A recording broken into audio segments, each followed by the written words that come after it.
السلام علیکم ورحمۃ اللہ وبرکاتہ۔ سامعین کیسے ہیں آپ؟ امید کرتے ہیں کہ آپ بخیر و عافیت ہوں گے۔ آج ہم بات کریں گے ڈاکٹر ہریش کمار کی کہ انہوں نے الحاد سے اسلام تک کا سفر کیسے طے کیا۔ ڈاکٹر ہریش کمار ہندوازم سے تعلق رکھتے تھے۔ انہوں نے لندن میں فزکس کے اندر پی ایچ ڈی کی، اور فزکس کے اندر پی ایچ ڈی کرنا کوئی آسان کام نہیں ہوتا۔ بہت کم لوگ ہوتے ہیں جو فزکس کے اندر پی ایچ ڈی کرتے ہیں۔ کہتے ہیں میں نے لندن میں ہی 1986 میں اسٹیفن ہاکنگز کے انٹرویو سنے، اور اس کی میں نے کچھ کتابیں پڑھی، کچھ لٹریچر پڑھا، تو میں اس سے اتنا متاثر ہوا کہ میں ہندوازم سے پہلے بھی نفرت کرتا تھا، تو میں نے بعد ازاں خدا کا، بھگوان کا، میں نے ان کا انکار کر دیا۔ میں نے کہا خدا کا کوئی تصور نہیں، بھگوان کا کوئی تصور نہیں، اور میں ملحد ہو گیا۔ کہتے ہیں ملحد ہونے کے بعد میں نے بڑے بڑے مسلم سے، ہندوؤں سے، عیسائیوں سے، یہودیوں سے مناظرے کیے، اور میں نے کہا کہ مجھے ثابت کرو کہ اللہ تعالیٰ ہے۔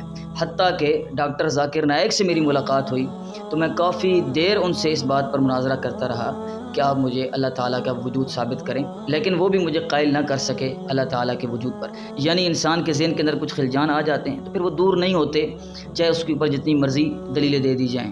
کہتے ہیں 2005 کے اندر ایک دن چھٹی تھی، تو صبح سویرے ہمارے ہوٹل میں ایک سبزی فروش آتا تھا جو مسلمان تھا، اور وہ سبزی دے کر جاتا تھا۔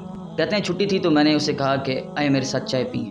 اس نے میری دعوت قبول کر لی، تو وہ چائے پینے لگا، اور عادتاً میں نے اس سے بات شروع کر دی کہ آپ مسلمان ہیں، آپ مجھے ثابت کریں کہ اللہ تعالیٰ کا وجود ہے، اللہ تعالیٰ ہے، مجھے آپ ثابت کریں۔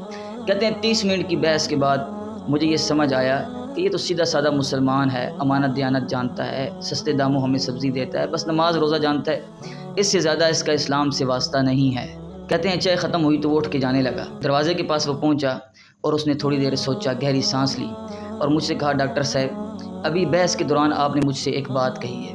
بات یہ ہے کہ تقریباً 6000 برس سے لے کر 10,000 برس ہو چکے ہیں اس کائنات کو، تو یہ پیغمبروں کی کہانیاں بنائی گئی ہیں، مذاہب کی کہانیاں بنائی گئی ہیں، اور تمام مذاہب اور تمام پیغمبروں کی کہانیوں کے اندر ایک چیز کامن ہے، وہ یہ ہے کہ تمام اللہ کی طرف بلانے والے ہیں۔ اور اگر ان مذاہب والوں سے پوچھا جائے کہ اللہ کا وجود ہے، جنت و جہنم ہے، تو ہمیں دکھایا جائے کہاں ہیں وہ، تو وہ دکھا نہیں پاتے۔ اور پھر سائنس بھی مرنے کے بعد کے حالات کا انکار کرتی ہے، یعنی ہم مرنے کے بعد دوبارہ اٹھیں گے اور جنت و جہنم ہوگی اور خدا سے ملاقات ہوگی، سائنس اس کا انکار کرتی ہے۔ تو میں نے کہا جی بالکل میں نے یہ بات کہی ہے بحث کے دوران۔ تو وہ سبزی فروش کہنے لگا کہ ڈاکٹر صاحب پھر 2 ہی صورتیں نکلتی ہیں، پہلی صورت یہ نکلتی ہے کہ اللہ کا وجود نہیں ہے، اور دوسری صورت یہ نکلتی ہے کہ واقعی اللہ موجود ہے۔ اب اگر اللہ موجود نہیں ہے تو مرنے کے بعد میں اور آپ برابر ہو جائیں گے، یعنی مٹی ہو جائیں گے، نہ میرا فائدہ ہوگا نہ آپ کا فائدہ ہوگا۔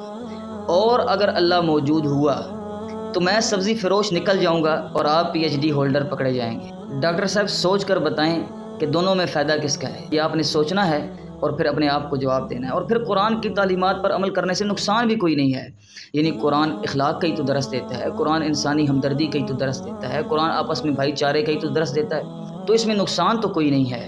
ڈاکٹر صاحب کہتے ہیں اس کی بات سے میں چونک گیا کہ اس کی طرف تو کبھی میری توجہ ہی نہیں کی، دونوں صورتوں میں فائدہ تو اس سبزی فروش کا ہے، میں تو ویسے ہی پی ایچ ڈی ہولڈر ہوں۔ کہتے ہیں خیر وقت گزر گیا، مجھے اس سوال نے بے چین کیے رکھا۔ پھر میں نے ڈاکٹر ذاکر نائک صاحب کا ایک لیکچر سنا جس کے اندر انہوں نے بتایا کہ جو قرآن کا اصل نسخہ ہے وہ 1400 سال پرانا ہی ہے، سائنس نے اس کو تسلیم کیا ہے، اور قرآن کا کوئی لفظ ایسا نہیں ہے جو 1400 سال گزرنے کے بعد بھی جھوٹا ثابت ہوا ہو اور سائنس اس کے موافق نہ گئی ہو۔ قرآن سائنس کے موافق نہیں جاتا، سائنس قرآن کے موافق جاتی ہے، تو ایسا 1400 سال میں کبھی نہیں ہوا۔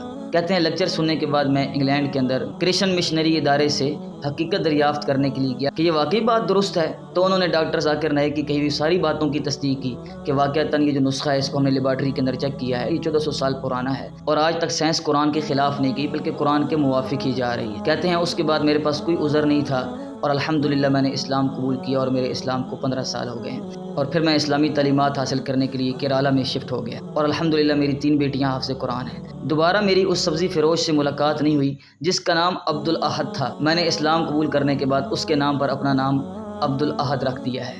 میں نہیں جانتا وہ انسان تھا یا فرشتہ تھا یا کیا تھا، البتہ یہ بات ضرور ہے کہ اس نے مجھے ہدایت کی کرن دکھائی، اور میری زندگی کو سبزی فروش نے بدل دیا۔